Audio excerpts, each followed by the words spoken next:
Shalom, my friends, from here in the Holy Land in bloom.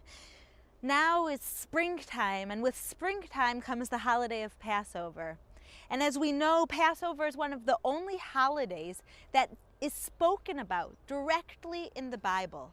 That we're commanded not to have any leavened bread in our house, not to consume any leavened flour, but rather to eat the bread of affliction, the matzah.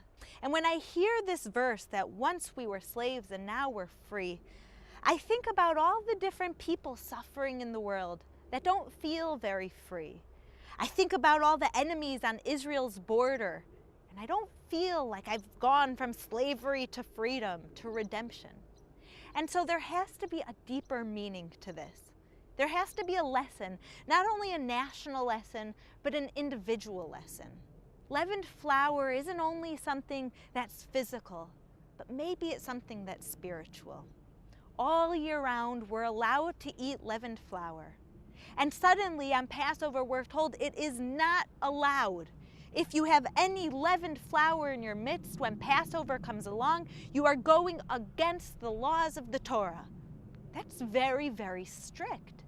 Having something that's totally allowed all year round, and then suddenly for 1 week it's totally not allowed, that God himself says don't have this in your midst, how can that be?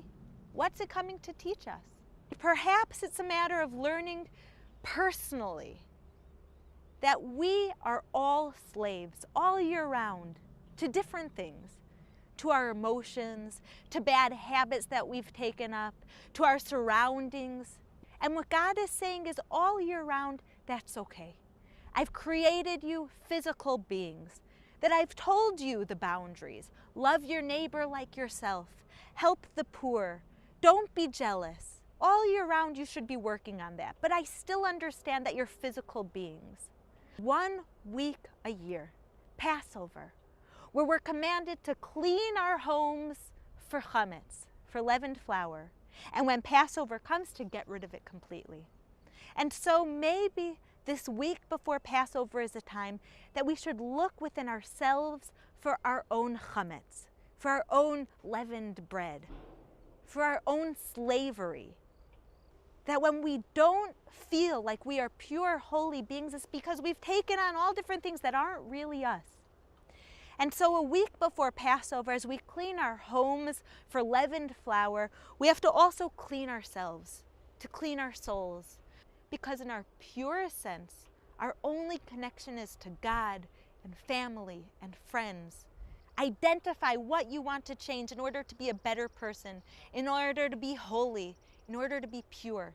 When you get rid of all of your bread, when you get rid of your chametz, get rid of those things within yourself that you want to destroy also. And then, after Passover, we could really have freedom. And we could look back and we could say, Avadim hayinu.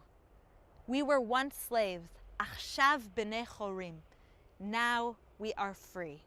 So from here in Israel, just as the flowers bloom during spring, once we do this work within ourselves, we will really bloom as well. And so I want to wish you a happy Passover. You should search for the chametz, search for the leavened bread in your home, in your heart. And I wish you all of the luck and success in truly becoming free on this holiday of freedom.